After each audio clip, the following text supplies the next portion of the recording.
Please give an energetic and warm welcome to the one and only Avadh Oja sir.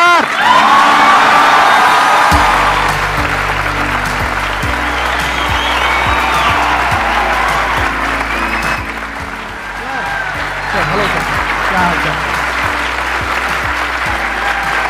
बैठिए जी, बैठिए। आइए। Thank you. इससे पहले कि ऑडियंस आपसे कुछ क्वेश्चंस पूछे, मेरे माइंड में एक क्वेश्चन आ रहा है। आईएएस में कितने लोग हैं जो हर साल उसके लिए अपीयर करते हैं? 5 से 6 लाख के आसपास। और सीट्स कितनी है? 1000 अप्रोक्सीमेटली। तो जिनका हो जाता है उनके बारे में तो सब बात करते हैं, जिनका नहीं होता है, जिन्होंने पूरी जान लगाई और जिनका नहीं हुआ, उनका क्या होता है? उनके रिश्तेदार उनकी चिंता करते हैं। वो फिर उनकी चिंता करते हैं। नहीं, मैं आ रहा हूं, मैं आपके क्वेश्चन पे आ रहा हूं। ये पॉइंट इंटरेस्टिंग है, मैं समझना चाहूंगा कैसे। मैं बता रहा हूं। हाँ। मैं दोनों मुद्दों पे बता रहा हूं। हम सब हारने से डरते हैं, और मजेदार बात है कि वो डर हमारी हार की वजह बनता है। 98% केसेस में हारने से क्यों डरते हैं? क्योंकि हम जानते हैं अगर हम हारेंगे तो जो पीछे 3 लोग बैठे हैं ना, रिश्तेदार, रिलेटिव्स और फ्रेंड, वो जीने नहीं देंगे। आप जब भी आईएएस की तैयारी करें, पहला अटेम्प्ट आपका सीरियस अटेम्प्ट होना चाहिए। आपने तैयारी किया, बेसिक्स तैयार किए, आपने एडवांस कोर्स तैयार किया, आपने कम से कम मेंस के 1000 आंसर्स लिखे हैं और मिनिमम 10,000 प्रीलिम्स के क्वेश्चंस आप सॉल्व कर चुके हैं, तब आप एग्जाम देने जाइए। सिर्फ एक अटेम्प्ट दीजिए। जिसने भी पहला अटेम्प्ट सीरियस दिया, उसको दोबारा तैयारी नहीं करनी पड़ती, रिवीजन करना पड़ता है। भाई आप देखो ना, जितने सारे सेलेक्ट लड़के होते हैं उसमें बहुत सारे नौकरी कर रहे होते हैं, जॉब कर रहे होते हैं। कुछ लोग मुझसे पूछते हैं, सर जॉब करते वक्त तैयारी हो सकती है? नहीं, जॉब करते वक्त तैयारी तो नहीं हो सकती, जॉब करते वक्त रिवीजन हो सकता है। 3 hours per day, 4 hours per day. तो मेरी एडवाइस ये है, क्योंकि ये एक बहुत रिस्की खेल है ये। मैं खुद ही बाहर हुआ, और फिर मैं कितने लोगों को देखता हूं जो 5-5, 6-6 अटेम्प्ट के बाद बाहर होते हैं। तो जिनको भी इस गेम में शामिल होना है, एक अटेम्प्ट सीरियसली आपका होता है, बहुत अच्छा है। आपको मैक्सिमम रिस्क लेना है तो आप 2 ले लो, उसके बाद आप अपना काम शुरू करो, जो आपका सेकंड लाइन थॉट था। कोई लॉयर बनना चाहता है, कोई मेडिकल लाइन में जाना चाहता है, कोई मतलब जो भी आप एंटरप्रेन्योर बनना चाहते हैं, आप करो, लेकिन अपने वो रिवीजन वाले 4 आवर बचा के रखो। आपने कितने अटेम्प्ट्स दिए थे सर? 4 अटेम्प्ट्स आपने दिए थे। और आपने कहीं से कोचिंग ली थी, यानी लाखों रुपए दिए थे कोचिंग में? नहीं, तब लाखों नहीं थे, तब हजारों थे। अच्छा, हजारों रुपए आपने खर्च करे थे, और आप एक मिडिल क्लास बैकग्राउंड से थे। तो टोटल 4 साल में आपका कितना पैसा लग गया होगा? रहना, खाना, पीना, और आपने तो पूरे तैयारी करी होगी, साथ में कुछ और नहीं किया होगा? I think so. कुछ नहीं किया, बिल्कुल। तो कितना आपका 4 साल में अच्छा खासा पैसा? 5-6 लाख रुपए लगे। 5-6 लाख रुपए उस समय लगे। आज के समय पे अगर किसी को कोचिंग लेनी है तो आई थिंक इससे 3-4 गुना, 5 गुना आराम से लगेगा। तो 15-20 लाख रुपए उस इंसान का लग गया, और वो है एक मिडिल क्लास बैकग्राउंड से। अब वो कहीं ऐसा तो नहीं कि वो ना यहाँ करा ना वहां करा 4-5 साल बाद? हाँ, वही मैंने कहा कि अब आप, जब हमारे समय तो ठीक था, अब आप रिस्क पूरा नहीं ले सकते। You have to be cautious. अब इनको कॉशियस होना पड़ेगा कि ठीक है, जैसे बड़े सारे लड़के क्या करते हैं, वो 1-2 अटेम्प्ट ऐसे ही देते हैं। अब तो इनके पास 6 अटेम्प्ट है। ओबीसी हैं तो और ज़्यादा है, SC ST हैं तो और ज़्यादा है। और मैं कहूँगा आप किसी भी कैटेगरी से आते हैं, आप 2 अटेम्प्ट से ज़्यादा कभी मत मानिए। ये पॉइंट बहुत अच्छा है कि आइडियली आपको अपने माइंड में ये रखना है कि एक ही अटेम्प्ट है मेरे पास में, मैक्सिमम अगर आपकी फैमिली अफोर्ड कर सकती है तो 2 अटेम्प्ट है। बिल्कुल। उसके बाद में अपने काम पे ध्यान देना है, और इसको एज अ रिवीजन की तरह देखना है, मतलब इसको साथ साथ में चलाना है। ये नहीं कि अपने 5 साल या 6 साल लाइफ के सारे यहीं निकाल दिए और सारा पैसा घर वालों का लगा दिया, या उन्होंने खेत बेच दिया, या लोन ले लिया। ऐसी बहुत कहानियां मैंने सुनी है सर लोगों की, और बहुत ही दर्द होता है ऐसी कहानियां देख करके। ऐसे लोगों की जो कहानियां हैं वो उसको सुन करके बहुत ही बुरा लगता है अंदर से। चलिए आगे बढ़ते हैं जी। Sir, I wanted to ask how to fight the basically fear that we feel. Like there are lot many fears that we face, not only in studies but in each aspect of life. There is some kind of fear. How to fight that? How to come back? How to have that courage in life? Fear बड़ी प्यारी चीज है। हमने कुछ words को बड़ा negative बना लिया है। जैसे अब बच्चा है 2 साल का, उसको तो फियर होता नहीं, उसे कुछ पता नहीं, उसने कोबरा देखा, जाके पकड़ लिया। वो तो बाद में घर वालों ने देखा तो पता चला कि भैया कोबरा पकड़ के घूम रहा है। लेकिन हम बड़े हो गए ना, अब हम कोबरा देखेंगे तो वो हमारी बॉडी की जो मैकेनिज्म है वो हमें वार्न करेगी, अलर्ट करेगी। That is natural fear. वो अच्छी चीज है। जिस चीज की आप बात कर रहे हो वो फियर नहीं है, वो ओवर थिंकिंग है। आज का जो युवा है वो फियर से परेशान नहीं है, वो ओवर थिंकिंग से परेशान है। अब ये ओवर थिंकिंग क्यों है, उस फैक्टर पे आते हैं। ओवर थिंकिंग की वजह क्या है? ओवर थिंकिंग की वजह यह है कि आज का समाज इतना एक्सपैंड कर चुका है। You are outside your house, तुमको तुम्हारी दोस्त मिल गई कि मैं कल लंदन से आई, क्या लाइफ है लंदन में यार, और मैं तो ये कर रही वो कर रही। आपको लगा हम ही पागल हैं यार, आईएएस की तैयारी कर। फिर शाम को किसी फ्रेंड का फोन आ गया कि मैं तो अब ऑस्ट्रेलिया जा रही हूँ, मैं तो वहीं सेटल हो जाऊंगी। 90s में हमारे पास इतने स्कोप नहीं थे। हमारी जो लाइफ थी वहां ओवर थिंकिंग इसलिए नहीं थी, आपने भी सर देखा होगा, क्योंकि हमारे पास इतने स्कोप नहीं थे। आज तुम्हारी जनरेशन में यू हैव मल्टीपल फील्ड्स, मतलब इतने सारे फील्ड्स ओपन है। तो जब तुम घूम के चारों तरफ देखते हो और तुम देखते हो कि तुम्हारे ही साथ के लोग बड़ी सारी फील्ड में एक्सेल कर रहे हैं, काम कर रहे हैं, अर्न कर रहे हैं, तो तुम्हारा दिमाग भागना शुरू करता है। फिर क्या होता है, हमारे पेरेंट्स हमसे ज्यादा ओवर थिंकिंग करते हैं, क्योंकि बड़े हमको लेकर कॉशियस होते हैं। हाँ। एक हमने ओवर थिंकिंग की, हम अपना संभाल लें किसी तरह। हम घर के अंदर गए, मम्मी रो रही है कि वो निशा मिली थी, 20 लाख का पैकेज है उसका। दूसरा प्रेशर तुम्हारे ऊपर आ गया। ये जो प्रेशर हम मल्टीपल फेस करते हैं, तो एक तुम्हारा प्रेशर, एक माँ बाप का प्रेशर। पता लगा बुआ जी ने रात में फोन कर दिया, क्या कर रही हो जी? तुम सारे लोग प्रेशर से लड़ रहे हो इस वक्त, मल्टीपल फ्रंट पे। ये कोई फियर उयर नहीं है। ये प्रेशर दूर कैसे होगा, इस पे थोड़ी सी बात कर ले। जहां इंटरनल ताकत है वहां कॉन्फिडेंस है। आज का युवा क्या कर रहा है, बादाम का तेल लगा रहा है, बादाम की क्रीम लगा रहा है, बादाम का साबुन लगा रहा है, खा रहा गुटखा।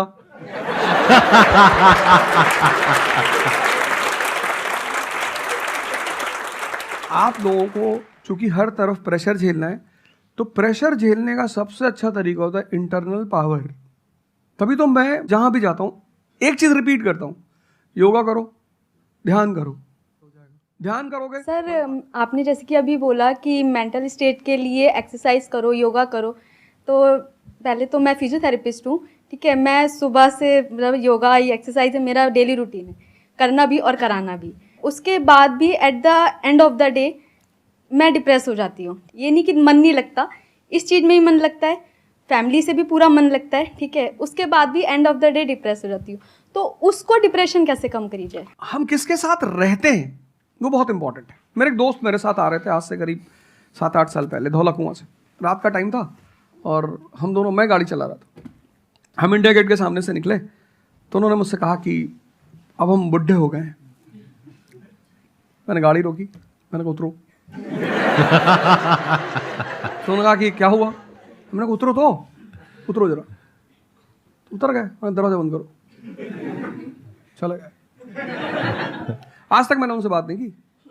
वो उनसे पूछते हैं आज, अब तो खैर बात ही नहीं होती, पर वो बहुत उन्होंने कोशिश की कि अब क्या हुआ? तुम दिन भर अपने आप को मोटिवेट करती हो, काम करती हो, जब तुम वापस घर में आती हो, अपने समाज में जाती हो, तो सब तुम्हारे मेंटल स्टेटस का थोड़ी है, वो तुम्हारी सारी ऊर्जा को खींच लेते हैं। इसीलिए तो माँ बाप हमारी संगत पे बड़ा ध्यान देते हैं। तुम्हें लगता होगा कि माँ बाप कितने बदमाश हैं, माँ बाप भगवान हैं। उनका एक्सपीरियंस तुम अपने दोस्तों को लेके जाया करो उनके सामने। कोई अल्ट्रासाउंड क्या करेगा जितना माँ बाप करते हैं, कोई स्कैनर क्या करेगा? सही बात है, देख के कोई 2 मिनट फोटो में कैमरा पता क्या चलेगा। फोटो खींचेगी, देख के बता देते हैं। बहुत बहुत दुष्ट है ये, इसकी आंख के नीचे देखो यहाँ निशान है, बहुत दुष्ट है ये। और वो लॉजिक भी बड़ी अच्छी सी देते हैं, कोई कुछ भी देते हैं लेकिन बड़ा अच्छा सा लॉजिक देते हैं। तो ये हमारे साथ होता है। इसलिए हमें पहले गुरुकुल भेजा जाता था, और आज की हमारी सोसाइटी इसको सिर्फ नेगेटिव दिखाई पड़ रहा है। मैं अभी अब घर गया था, हमसे लोग कह रहे भैया 24 का चुनाव लड़ोगे? मैंने कहा यार पॉलिटिकल पार्टियां कह रही कि तुम सीधे प्रधानमंत्री बन जाओ। अननेसेसरी परेशान किए हुए, अननेसेसरी दूसरों से मत। और ये एक जगह का नहीं है, ये यूनिवर्सल हो चुका है। तुमने कह दिया कि मैं आईएएस की तैयारी कर रही हूँ, अरे नहीं होता किसी का। तिवारी जी की लड़की दी थी, 2 साल बाद पागल हो गई। तुम इतने डिप्रेस समाज में रह रहे हो। वो तो महेश्वरी जी जैसे लोग हैं जिन्होंने बहुत लोगों को जिंदा कर रखा है। Thank you sir. जब आपको कोई सहारा नहीं होता, आपने टाइप किया संदीप महेश्वरी, एक वीडियो आ गया, आप रिलैक्स हो गए। जब आप इन्हें सुनते हो तो आपका टेम्परेचर हाई होता है, तो एक ही आदमी को आप सुनते हो ना जिससे टेम्परेचर हाई हुआ, हमको सुन लिया कुछ ज्यादा ही हाई हो गया। लेकिन 2 लोगों को छोड़ दो, 3 लोगों को छोड़ दो, 4 लोगों को, ऐसे 10-12 लोग हिंदुस्तान में है, पॉपुलेशन 1 बिलियन 50 करोड़, तो तुम 10 लोगों को सुनो और बाकी जो तुम्हारे साथ 500 जुड़े हैं वो तुम्हें तो नीचे ही ले जा रहे हैं। इससे बचो, अपनी सर्कल को थोड़ा सा रिजर्व करो। तुम किससे बात करते हो, कौन सा लिटरेचर पढ़ते हो, लिटरेचर पर ध्यान दो। जैसे मैं रश्मिरथ पढ़ता रहता हूँ, खाली हुआ, प्रसादों के कनकाब शिखर होते कबूतरों के ही घर। ये जो बड़े बड़े मकान हैं, कभी किसी बाज को यहां रहते हुए देखा? कबूतर रहते हैं। क्या लाइन है, प्रसादों के कनकाब शिखर, कितने मतलब महलों के जो बड़े बड़े शिखर, उसमें सिर्फ कबूतर रहते हैं। प्रसादों के कनकाब शिखर होते कबूतरों के ही घर, महलों में गरुड़ न रहता है, कंचन पर कभी न सोता। कंचन मतलब सोना। लग्जरी नहीं चाहिए। तुम लोग इतनी लग्जरी चाहते हो, लग्जरी आदमी को मेंटली कमजोर बनाती है। मैं आश्रम में था, मैंने ज्यादा खाना खा लिया। मेरा एक नियम है, नो एक्सरसाइज नो फूड। मतलब अगर मैं एक्सरसाइज नहीं करूंगा तो मैं खाना नहीं खाऊंगा। वहां एक बाबा जी, वो प्रेम में उन्होंने घी पे घी डालते चले, मैंने खा लो। फिर वो हुआ कि भाई यहाँ घूमेंगे, चारों तरफ जंगल है, डरा दिया इन लोगों ने। एक बार एक भालू एक आदमी की टांग काट के ले गया। अरे मैंने कहा आज कोई भालू वालू नहीं आएगा, मैं जाऊंगा। फिर मैंने 4-5 लोगों को तैयार किया अपने साथ, उनको थोड़ा मोटिवेट किया कि जंगल में घूमने से ऑक्सीजन लेवल बढ़ता है। वो लोग भी तैयार हो गए कि चलो। तो हमारे साथ एक साहब अमेरिका से आए हुए थे, वो भी वॉक करने निकले, बोले हम भी चलेंगे। मैंने कहा भाई साहब क्यों जा रहे हो? कहते हम भी चलेंगे। मैं उनका नाम नहीं लूंगा। 1 किलोमीटर के बाद उन्होंने मुझसे कहा मेरे बैग में यहाँ बहुत पेन हो रहा है। 1 किलोमीटर। तुम लोगों ने पता है अपने आप को कष्ट देना छोड़ दिया है। You are dying for luxury, you have become weak physically and mentally. थोड़ा थोड़ा सा कष्ट दो अपने आप को, थोड़ा टेम्परेचर हाई रखो, थोड़ा बड़े टेम्परेचर वालों के साथ रहो। हमने अपने आप को कष्ट, हम कौन सी नॉवेल पढ़ रहे हैं? Half girlfriend. अच्छी है, अच्छी है, अच्छी, मैं ये नहीं कह रहा हूं, मैं कुछ बोल देता हूं। अच्छी है मतलब आपने पढ़ी है।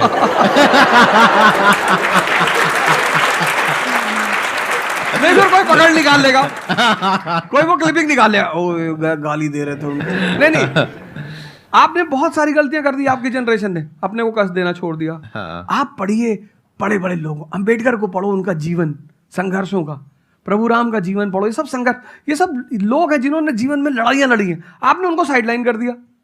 आप राणा प्रताप के बारे में कुछ जानते ही नहीं हो, आपको वो पोएम याद ही नहीं है, खूब लड़ी मर्दानी वो तो झांसी वाली रानी थी। आपको तो एक चीज बता दी, twinkle twinkle how I wonder. आप वंडर किए जा रहे हो पूरी जिंदगी में। आपने कहा कि पूरे दिन मैं अपना काम करती हूँ, दैट इज फिजियोथेरेपी जो आप करते हैं, और शाम तक आते आते आपको थोड़ा सा डिप्रेस फील होता है, थोड़ा सा डाउन फील होता है, तो उसके पीछे क्या रीजन है आप बताइए। जैसे कि मैं बाकी पेशेंट देखती हूँ पूरा दिन में, हाँ। बट जब मैं घर पे आती हूँ तो मैं अपने मम्मी पापा को देखती हूँ। ठीक है। जो मैं उनको कहती हूँ कि आपको ये एक्सरसाइज करनी है, ये करना है, आपके लिए ये ज़रूरी है, वो ये नहीं करते। तो फिर वो मुझे डिप्रेस होता है कि मैं जब सबको सही करती हूँ और मैं अपने घर में ही सही नहीं कर पा रही। आप सबको सही नहीं करते हो, आप उन लोगों को सही करते हो जो आपके पास आते हैं। हाँ एग्जैक्टली। तो अगर आपके पेरेंट्स सही नहीं होना चाहते हैं तो उनको कौन सही करेगा? बेसिकली हमारी प्रॉब्लम क्या है कि जो नहीं करना चाहता उसको भी करवाना चाहते हैं। एग्जैक्टली। फॉर एग्जाम्पल, आप में से यहाँ पे कुछ लोग बैठे हैं और बैठे हैं जो कहते हैं कि भाई आप कुछ भी बोल दो, हम तो जैसे थे वैसे ही रहेंगे, उखाड़ लो जो उखाड़ सकते हो, आप अकेले आ जाओ, आप साथ में ओझा सर को ले आओ, आप 10 को ले आओ, हम तो नहीं बदलने वाले। उनका कोई कुछ कर सकता है? समझ गए? तो यहाँ पे किसका एक्चुअल में किसकी लाइफ बदलने वाली है? यहाँ पर हो सकता है कुछ साल बाद आप ही में से कोई यहाँ पर बैठा होगा, बट वो इंसान कौन होगा? जो खुद अंदर से बदलना चाहता है ना। Yes sir, thank you sir. Please have a seat, बैठिए। मेरा संदीप सर से एक क्वेश्चन है कि जैसे हम लोग जब आपकी वीडियोस देखते हैं तो हम लोग मोटिवेटेड हो जाता है कि हम लोगों को गवर्नमेंट से या फिर इन सब फील्ड्स में छोड़ के अपना कुछ स्टार्ट करना चाहिए जिससे देश में एंटरप्रेन्योर्स या फिर जॉब्स बढ़े। फिर हम लोग देखते हैं आप लोगों को कि भाई यूपीएससी में एक ऐसी पावर होती है जो हम करना चाहते हैं वहाँ पे हमको डायरेक्ट पावर मिलती है। जैसे कि मैं अगर एजुकेशन के फील्ड में कुछ अच्छा करना चाहती हूँ तो मेरे पास डायरेक्ट पावर होती है कि हम लोग वहाँ से कर सकते हैं। तो मैं ऐसा, मेरे पास ये क्वेश्चन फिर मतलब दोनों में कॉन्ट्राडिक्शन चलता रहता है। ना ना कॉन्ट्रडिक्शन नहीं चल रहा है ये इसे कॉन्ट्रडिक्शन नहीं कहते, इसे कंफ्यूजन कहते हैं। मतलब एक गोल होता है ना, या फिर एक मतलब हमारे पास एक टारगेट होता है कि हम ये काम करने के लिए यूपीएससी में जा रहे हैं। नहीं, सरकार जो कहेगी वो करना है। हाँ, I was about to say that. आपका क्या गोल है? आप क्यों कर, और आप आपका नेता क्या थोड़ी है, target आपकी पार्टी का मैनिफेस्टो थोड़ी है, घोषणा पत्र। आप एक राजपत्रित अधिकारी हैं, गैजेटेड ऑफिसर। आपका जो मिनिस्टर होगा फोन मिलेगा, मैडम जी हाँ ये कस्तूरबा गांधी प्लान में अभी तक कितना काम हुआ जी sir, I give the review in the evening sir. Okay thank you ठीक है मैडम, बाय, खत्म। सो आपका कहने का मतलब है कि जो सिविल सर्वेंट बनते हैं या आईएएस ऑफिसर बनते हैं उनके पास कोई पावर नहीं होती? पावर होती है जब तक जनता अपनी पावर नहीं समझती। आज की डेट में इस देश में पावरफुल कौन है? जनता। We the people of India solemnly resolve. Yes sir. ये जनता बेचारी पावर जानती है तो डीएम का ऑफिस में चले जाते, हुजूर इसको बेचारे को पता है, नेता देखा, मेंबर ऑफ पार्लियामेंट देखा, क्या पैर छू लिए, तेरे फूफा है? नहीं भैया नहीं भैया सांसद जी हैं। सांसद जी हैं तो क्यों पैर छू रहा है? तो पावर इस असलियत में इस देश की जनता के पास है। चूंकि वो जानती नहीं है इसलिए तुमको इनके पास इनको काम करने का अधिकार है। ये है the right to work, the right to implement. लेकिन चूंकि जनता अपने अधिकार को नहीं जानती तो तुम्हें दूर से दिखाई पड़ता है कि यार आप बेटा कंफ्यूजन से बाहर आओ, ठीक है? और ग्लैमर मत देखो। आप बेसिकली पावर नहीं देख रहे हो, आप ग्लैमर देख रहे हो। आपको जो करना है उसको डिसाइड कर लो आप, और उस रास्ते पे आगे बढ़ो कि आप कल किसी भी फील्ड के मुकेश अंबानी बन जाओ, अडानी बन जाओ, वॉरेन बफेट बन जाओ, बिल गेट्स बन जाओ। इस रास्ते पे जाओ। Thank you sir. मैं यहाँ पे थोड़ा सा ऐड करता हूँ कि जो आपने बोला ना कि ये कॉन्ट्रडिक्शन है, सबसे पहले तो जो सर ने बोला कि ये कोई कॉन्ट्रडिक्शन नहीं है, ये कंफ्यूजन है, बिल्कुल सही बात है। अब कंफ्यूजन क्या है, उसकी जड़ क्या है? आप क्या कर रहे हो? आप बस हम लोगों की बातें सुन रहे हो। यहां से मैंने कुछ बोला, इन्होंने कुछ बोला, दोनों अलग अलग स्टैंड पॉइंट है। मतलब इस दुनिया में आर्ट्स भी है, साइंस भी है, कॉमर्स भी है। अब आप कहोगे अब तीनों में कॉन्ट्रडिक्शन है। अरे कॉन्ट्रडिक्शन नहीं है, अलग अलग लोगों के लिए अलग अलग स्ट्रीम्स है। डिपेंड्स अपॉन कि आपकी प्रेफरेंस क्या है, आपकी प्रायोरिटीज क्या है। तो आपको तीन चीजें देखनी पड़ेंगी, एक अपना पास्ट, अपना प्रेजेंट और अपना फ्यूचर। कि पास्ट में आपने कैसा परफॉर्म किया है। अगर आप पढ़ाई में बहुत अच्छे रहे हो तो आपको क्लियर नजर आएगा कि अच्छा मुझे पढ़ाई से रिलेटेड कुछ करना है, तो वहां से रास्ता क्लियर हो जाता है। बट अगर आपके दिमाग में 24 घंटे बिजनेस आइडियाज घूमते रहते हैं, जहां भी जाते हो वहां पे गोलगप्पे खा रहे होते हो, आपके दिमाग में चल रहा होता है अबे इतने पैसे ले लिए, उसमें से इतने का गोलगप्पा, इतने का पानी है, पानी तो इतना फ्री होता है, मेरे से लिया 20 रुपए, ये तो 5 रुपए का काम है, तो 15 रुपए इसके पास में गए, कितने लोगों ने एक दिन में खा लिए, इतने पैसे कमा लिए, व्हाटएवर। अगर इस तरह का आपका माइंडसेट है तो वहां पे एंटरप्रेन्योरशिप, स्टार्टअप, इन सब चीजों का बेनिफिट है। तो हर रास्ता हर एक के लिए नहीं होता है। तो ये आपको कैसे समझ आएगा? अपने पास्ट को देख करके। दूसरा, अपने प्रेजेंट को देखो कि आपके पास में क्या रिसोर्सेज हैं। सोचने से क्या होता है, आपको ये भी तो देखना पड़ेगा आपके पास में क्या रिसोर्सेज हैं। उसके बेस पर आप सोच सकते हो ना। कल को आप कहो कि मैं एक टेलीकॉम कंपनी लॉन्च करूंगी जो कि जियो को कंपटीशन देगी, ठीक है, सोच लो। कुछ नहीं होगा। क्या है पीछे, बैकग्राउंड क्या है, आपके पास में क्या रिसोर्सेज है, how are you going to compete. तो आप फालतू में कुछ भी सोच रहे हो ना। तो यहां पे कॉन्ट्रडिक्शन क्या है, कंफ्यूजन क्या है? कुछ भी नहीं। तो जब आपके रिसोर्सेज ही आपको अलाउ नहीं कर रहे वो करने के लिए, तो सोच क्यों रहे हो? तीसरा, फ्यूचर में आप अपने लिए कैसी लाइफ चाहते हो? जैसे सर ने कहा कि पावर नहीं मिलती है वहां पे सर्व करना होता है। इस गलतफहमी से बाहर आ जाओ कि वहां पे पावर मिल जाएगी। पावर तो पूरी की पूरी एक हिरार्की है, जिस हिरार्की में टॉप पर पब्लिक बैठी है एक्चुअल में, वो हमें पता ही नहीं है। हमारे हाथ में पावर है, किसको वोट करना है, किसको पावर में लेकर के आना है। फिर उनकी पावर के अकॉर्डिंग आगे पावर का डिस्ट्रीब्यूशन होता है, पॉलिसीज का डिस्ट्रीब्यूशन होता है, फिर उसको इंप्लीमेंट करना होता है। तो आपको देखना है कि आपको एग्जैक्टली लाइफ में चाहिए क्या है। कि अगर आपका माइंड है बहुत ज्यादा क्रिएटिव, कि आपको हमेशा दिमाग में आइडियाज घूमते रहते हैं कि कुछ अजीब करना है, कुछ अलग करना है, ये करना है, वो करना है, तो फिर वो रास्ता आपके लिए नहीं है। क्योंकि वहां पे आपके पास में पावर नहीं है, रिस्पॉन्सिबिलिटी है। But once you go in the entrepreneurship space, वहां पे रिस्पॉन्सिबिलिटी नहीं है, वहां पे पावर है, पावर टू क्रिएट। अब आपको देखना है कि एट द एज ऑफ 42, 48 आप किसके जैसा बनना चाहते हो। अगर एक टीचर बनना चाहते हो तो ये रास्ता है।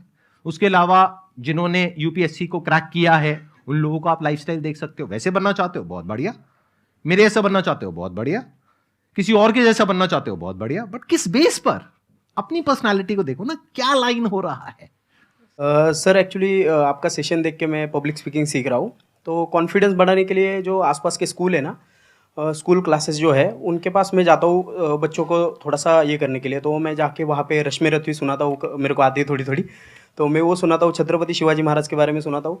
तो उन बच्चों का मैंने थोड़ा नोटिस किया, तो वो क्या कह रहे थे मुझे कि सर जो टीचर है अभी जो सिखा रहे हैं वो बस सब्जेक्ट के बारे में बताते हैं और बोरिंग तरीके से सिखाते हैं, ना कोई एक्स्ट्रा कुछ एक्टिविटी नहीं करवाते, कुछ नहीं करवाते। और जब ऐसा कोई एडिशनल गेस्ट आता है जो कुछ एडिशनल सिखाता है तो उनका माइंडसेट थोड़ा चेंज होता है कि सामने वाले टीचर से भी वो वही एक्सपेक्ट करते हैं। तो मुझे कभी कभी लगने लगा है कि मैं जाके गलत कर रहा हूँ या वो टीचर का, वो स्टूडेंट का देखने का नज़रिया बदल रहा है, तो वो वहीं से वो एक्सपेक्ट कर रहा है और उनका मन वहीं पे नहीं लग रहा है वो सब्जेक्ट में। तो अभी मैं क्या काम करने के दो तरीके हैं। एक, आपको काम करना ही है, कोई ऑप्शन नहीं है। एक है आप किसी भी कीमत पे काम करना चाहते हो। जैसे मैं किसी भी कीमत पर पढ़ाना चाहता ही हूं। इसने मुझे इज्जत दिया, सम्मान दिया, प्रेम दिया। मैं एक शादी में गया था 2 दिन पहले, लोग दूल्हे उल्हे को छोड़ के मेरे पास आ गए। दूसरा बेचारा फ्रस्ट्रेशन में आ गया कि यार हमसे मैसेज किया, अब तुम यहाँ से चले जाओ। मतलब उनके भाई ने मुझे मैसेज किया, बड़े भाई ने कहा अब यार तुम यहाँ से जाओ, यार शादी नहीं हो रही है। मतलब वो द्वार चार वगैरह सारा प्रोग्राम था, वो सब बाहर हो जाओ सर, हो जाओ सर। तो हमारा जो देश का शिक्षक है उसके मन में कोई मोटिवेशन नहीं है कि वो क्यों पढ़ाए। जैसे हमारे घर मामा आए हमारे, उनके आने पे हम बड़े खुश होते थे कि मामा आए। क्यों? क्योंकि हमें पता था कि ये जब जाएंगे तो पैसा देके जाएंगे। इस देश के शिक्षक को, सरकार को कुछ ऐसा करना चाहिए कि उसके मन में एक मोटिवेशन हो कि 6 बजे का स्कूल है वो सुबह 4 बजे पहुंच जाए। कुछ ना करे इस देश की सरकार, सिर्फ उनको वीआईपी का दर्जा दे दे। फिर आप देखना, पैसा तो कौन नहीं कमा रहा है, शिक्षक सम्मान चाहता है। तो मैं अपने टीचरों से पुराने मिलता हूं, तो जैसे कहीं मिल गए वो सड़क पे, मैं खड़ा हो गया, रोक दिया सब, हाँ सर, पैर चले, तुरंत ऐसे सीना उन्हें चौड़ा कर लेते हैं कि हमारा बच्चा है जी। शिक्षक एक दुनिया की ऐसी लॉबी है जिसको सम्मान चाहिए। आप लोग कहीं भी अपने पुराने टीचरों को मिला करो, ठीक है, हो सकता है उन्होंने आपको कभी मारा हो, डांटा हो, कुछ बोला हो, लेकिन अब आप उनको थोड़ा सम्मान दे दिया करो, उससे बड़ा उन्हें फील होगा। हमारे देश के शिक्षकों के पास इनर मोटिवेशन की कमी है। कुछ लोग हैं जो इंडिविजुअल मोटिवेटेड रहते हैं, वो करते हैं कई सारे टीचर, लेकिन वो इंडिविजुअल। कुछ लोग होते हैं ना जिनको अपने धर्म का एहसास होता है, उनके लिए वो ड्यूटी नहीं होती, वो धर्म है उनका। तो वो तो जैसे भाई आप जाके आप धर्म के रूप में कर रहे हैं, 2-4 टीचर और भी कर रहे हैं, 10 टीचर और भी कर रहे हैं, लेकिन सरकार को, टीचरों को कुछ तो ऐसा करना चाहिए कि उन्हें फील हो कि नहीं यार ये हमारा देश है, ये हमारे बच्चे हैं, हमें इनको बनाना है और ऊपर उठाना है। तो अगर सरकार कुछ ऐसा कर देगी ना, सेल्फ मोटिवेशन दे देगी, अरे फिर तुम देखना इस देश के टीचरों को। सर, इसमें आपसे बात करते करते ना मेरे माइंड में एक सॉल्यूशन आ रहा है, क्योंकि एज एन एंटरप्रेन्योर मेरे माइंड में सिस्टम्स एंड प्रोसेसेस घूमते हैं। मतलब मेरे माइंड में ये घूमता है कि कैसे एक प्रॉब्लम है उसको सिस्टम में कन्वर्ट कर दिया जाए, जो कि वो काम अपने आप हो जाए। क्योंकि ऐसे बहुत ही कम टीचर्स होंगे जो अंदर से मोटिवेटेड होंगे। तो ये थ्योरेटिकली तो बड़ा अच्छा लग रहा है सुनने में, बट हजारों में कोई एक आध होगा। बिल्कुल बिल्कुल। तो अब मेरा स्टैंड पॉइंट क्या है कि क्या हो अगर जैसे हम ई-कॉमर्स वेबसाइट्स पे जाते हैं, वहां पे प्रोडक्ट के रिव्यूज होते हैं। रिव्यू कौन देता है? जो कस्टमर है।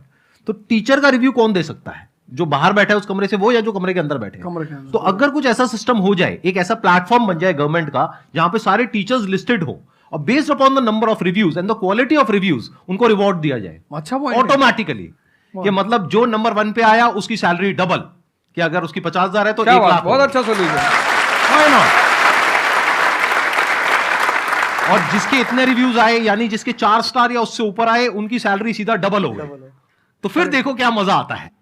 फिर हिस्ट्री पढ़ाने का जो स्टाइल है ना, वो सारे टीचर्स आएंगे अवध ओझा सर के चैनल पर और आकर के सीखेंगे भाई क्या कहानी है ये, ऐसे कैसे पढ़ाएं कि बच्चे दीवाने हो जाए।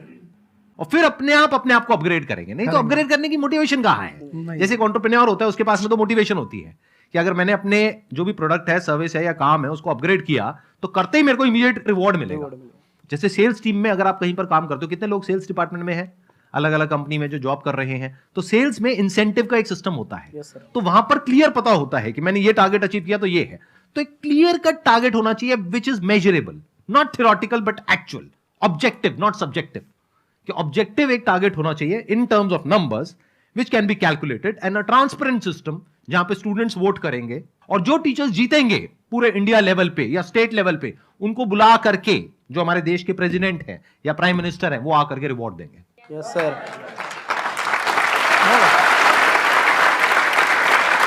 Thank you so much sir आने के लिए यहाँ पर, दिल से धन्यवाद। मुझे बड़ा अच्छा लगा आपसे बात मुझे करके। बहुत अच्छा लगा यहाँ आके।